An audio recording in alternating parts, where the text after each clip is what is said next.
Hyper tension ಅಂದ್ರೆ high blood pressure ಬರೋದು ನಾನಾ ವಿಧವಾದ ಕಾರಣಗಳಿರ್ತವೆ. ಒಂದು ಹೇಳಿದಾಗೆ ಹೆರಿಡಿಟ್ರಿ ಅಂದ್ರೆ ತಂದೆ ತಾಯಿಗಿದ್ದ ಇದ್ದರೆ ಮಕ್ಕಳಿಗೆ ಬರುವಂತ ಸಂಭವಗಳು ಇರ್ತವೆ. ಅದು ಎಸೆನ್ಷಿಯಲ್ ಹೈಪರ್ ಟೆನ್ಷನ್ ಅಂತ ಹೇಳ್ತೀವಿ ನಾವು.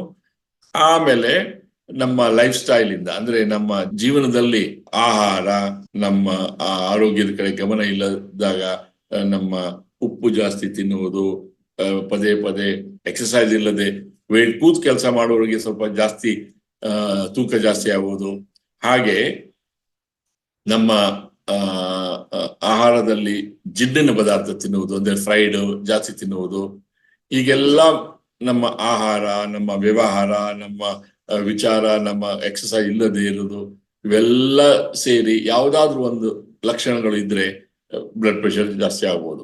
ಆಮೇಲೆ ಸ್ಟ್ರೆಸ್ ಇದೆಯಲ್ಲ, ಮನಸ್ಸಿಗೆ ಆತಂಕ ಬರುವಂತದ್ದು, ಈಗ ಫೈನಾನ್ಷಿಯಲ್ ಸ್ಟ್ರೆಸ್ಸು ಈ ಜೀವನದಲ್ಲಿ ಬಾಳುವುದು ಒಂದು ದೊಡ್ಡ ಸಮಸ್ಯೆ. ಅಂತಹ ಸಮಸ್ಯೆಗಳು ಕೂಡ ಬ್ಲಡ್ ಪ್ರೆಷರ್ ಬರಬಹುದು. ಹೈಪರ್ ಟೆನ್ಷನ್ ಅಂದ್ರೆ ನಮ್ಮ ಬ್ಲಡ್ ಪ್ರೆಷರು ಜಾಸ್ತಿ ಆಗಿರುವುದಕ್ಕೆ ಹೈಪರ್ ಟೆನ್ಷನ್ ಅಂತಾರೆ. ರಿಸ್ಕ್ ಜಾಸ್ತಿ ತಗೋತಾರೆ, ಟೆನ್ಷನ್ ಜಾಸ್ತಿ ತಗೋತಾರೆ. ಸಾಮಾನ್ಯವಾಗಿ 40-45 ವರ್ಷದಿಂದ ಸಾಮಾನ್ಯವಾಗಿ 40-40ವರೆಗೆ ಏನು ಇರುವುದಿಲ್ಲ, 40 ಆದ್ಮೇಲೆ ಬರುವ ಸಂಭವಗಳು ಇರ್ತವೆ. ಇದೇನಪ್ಪಾ ಅಂತಂದ್ರೆ, ಈಗ ಉದಾಹರಣೆಗೆ ಈಗ ಟ್ರಾಫಿಕ್ ಜಾಸ್ತಿ ಆಗ್ಬಿಟ್ರೆ, ಈಗ ರೋಡಲ್ಲಿ ಟ್ರಾಫಿಕ್ ಜಾಸ್ತಿ ಆಗ್ಬಿಟ್ರೆ ಟ್ರಾಫಿಕ್ ಸ್ಲೋ ಆಗ್ಬಿಡ್ತದೆ. ಅದನ್ನ ಪೊಲೀಸ್ ಬಂದು ಪ್ಯಾ ಪ್ಯಾ ಪ್ಯಾ ಅಂತ ಇದು ಮಾಡ್ಕೊಂಡು ಹೋಗ್ತಾರೆ.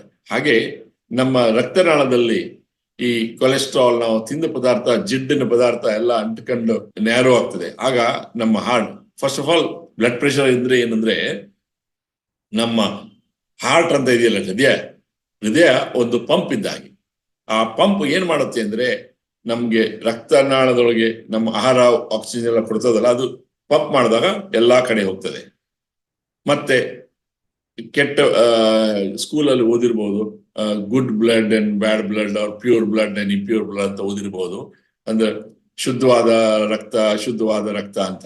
ಶುದ್ಧವಾದ ರಕ್ತ ಅಂದ್ರೆ ಅದರಲ್ಲಿ ಆಕ್ಸಿಜನ್, ಗ್ಲೂಕೋಸ್ ಇರೋದು ಎಲ್ಲ ಇದಕ್ಕೆ ಕೊಡ್ತದೆ, ಆಮೇಲೆ ವಾಪಸ್ ಬರ್ತದೆ. ಅದೇ ಪಂಪ್ ಸಿಸ್ಟಾಲಿಕ್ ಅಂಡ್ ಡಯಾಸ್ಟಾಲಿಕ್ ಅಂತ. ಅಂದ್ರೆ ಪಂಪ್ ಮಾಡುತ್ತದಲ್ಲ, ಯಾವಾಗ ರಕ್ತನಾಳದಲ್ಲಿ ಏನಾಗುತ್ತೆ ಅಂದ್ರೆ, ರಕ್ತನಾಳ ಹಿಂಗೆ ಪೈಪ್ ಇರ್ತದಲ್ಲ, ಆ ಪೈಪ್ ಅಲ್ಲಿ ಕೊಲೆಸ್ಟ್ರಾಲ್ ಎಲ್ಲ ಅಂಟ್ಕೊಂಡು ಇದು ರಕ್ತನಾಳ ಪೈಪ್ ಕಮ್ಮಿ ಆಗಕ್ ಶುರು ಆಗ್ತದೆ. ಯಾವಾಗ ಕಮ್ಮಿ ಆಗಕ್ ಶುರು ಆಗ್ತದೋ, ರಕ್ತ ಪ್ಯಾಸೇಜ್ ಕಮ್ಮಿ ಆಗತ್ತೆ. ಆವಾಗ ಹಾರ್ಟ್ ಹೇಳುತ್ತೆ, ಅಯ್ಯೋ ರಾಮಚಂದ್ರ, ಮತ್ತೆ ಕಡಿಬೇಕು, ಒತ್ತಬೇಕು. ಆಗ ಅದು ಹೈ ಪ್ರೆಷರ್ ಅಂತ ಆಗ್ತದೆ.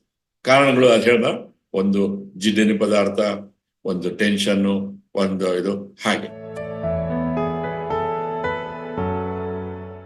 ಸಾಮಾನ್ಯವಾಗಿ ಹೈಪರ್ ಟೆನ್ಷನ್ ಸಿಂಪ್ಟಮ್ಸ್ ಬರ್ದೇನೆ ಇರ್ಬೋದು. ಸಿಂಪ್ಟಮ್ ಅಂದ್ರೆ ಮನುಷ್ಯನ ಏನಾಗ್ತದೆ ಅನ್ನೋದು. ಈ ಸಾಮಾನ್ಯವಾಗಿ ಏನೂ ಬರ್ದೇ ಇರ್ಬೋದು, 10 ವರ್ಷಕ್ಕೂ ಗೊತ್ತಾಗದೇ ಇರ್ಬೋದು. ಆದರೆ ಕೆಲವರಿಗೆ ಹೆಡೇಕ್ ಬರ್ಬೋದು, ತಲೆನೋವು ಬರ್ಬೋದು, ಒಂಥರ ಉಸಿರಾಟದಲ್ಲಿ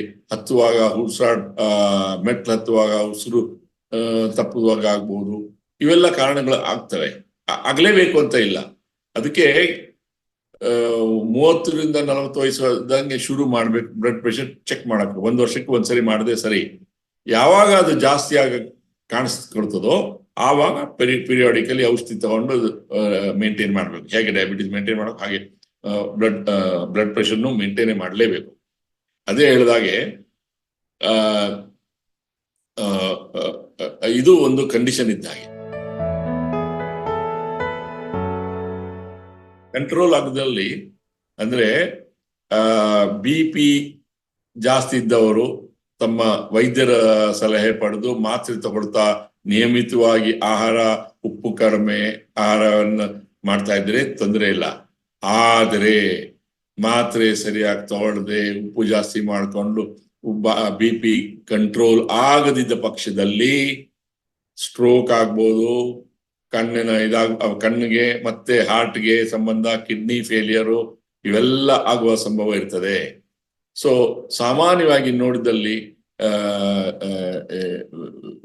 ಪ್ಯಾರಾಲಿಸಿಸ್ ಕೇಸಸ್ ಬಹಳ ಬರ್ತವೆ BP ಜಾಸ್ತಿ ಇದ್ದವರಿಗೆ, ಕಂಟ್ರೋಲ್ ಮಾಡದಿದ್ದಲ್ಲಿ. ಅದು ಮುಖ್ಯ. ಮಾತ್ರೆಗಳು ನಿಯಮಿತವಾದ ಒಂದು ಸಾಧಾರಣವಾದ ಮೊದಲು ಸಿಂಪಲ್ ಆಗಿ ಒಂದು ಮಾತ್ರೆ ಕೊಡ್ತಾರೆ, ಲೋಸರ್ಟಾನ್ ಇದೆಲ್ಲ ಮಾತ್ರೆಗಳಿದ್ದಾವೆ. ಜಾಸ್ತಿ ಅದರಿಗೆ ಜಾಸ್ತಿ ಮಾಡ್ಕೊಂಡು ಹೋಗ್ತಾರೆ. ಅಂಡ್ ಒಂದ್ಸರಿ ಕಂಟ್ರೋಲ್ ಆದ್ರೆ ಅದನ್ನೇ ಮೇಂಟೈನ್ ಮಾಡ್ತಾರೆ ಅಷ್ಟೇ. ಅದನ್ನೇ ಯಾಕೆ ಇದು ಹೇಳ್ತಾ ಇದ್ದೀನಿ ಅಂದ್ರೆ, ಆ ಮೇಂಟೈನ್ ಆಯ್ತು ಅಂತ ಅಂದ್ಬಿಟ್ಟು ನಿಲ್ಲಿಸಬಾರದು ಮಾತ್ರೆ. ಅದನ್ನ ಮಾತ್ರ ಮುಖ್ಯವಾಗಿ ತಿಳ್ಕೊಬೇಕು. ಆಮೇಲೆ ಇದರಲ್ಲೂ ಆಹಾರ, ಎಕ್ಸಸೈಸ್ ಬಹಳ ಮುಖ್ಯ. ವೈದ್ಯರು ಏನು ಹೇಳಿರ್ತಾರೋ, ಏನು ನಿಯಮಿತವಾಗಿ ಹೇಳಿರ್ತಾರೋ ಅದನ್ನ ಪಾಲಿಸ್ಬೇಕು. ಆಮೇಲೆ ವಾಕಿಂಗು, ಎಕ್ಸಸೈಸು ಮಾಡತಕ್ಕದ್ದು ಒಳ್ಳೇದು. ಯಾಕಪ್ಪ ಅಂದ್ರೆ ಇದು ನಾನು ಹೇಳ್ದಾಗೆ ಹಳೆಯ ಕಾಲದಿಂದ ಈ ಕಾಲ ಬಂದಾಗ ನಮ್ಮ ವ್ಯಾಯಾಮಗಳು, ಎಕ್ಸಸೈಸ್ಗಳು, ಆಕ್ಟಿವಿಟಿ ಎಲ್ಲ ಕಮ್ಮಿ ಆಗಿದೆ.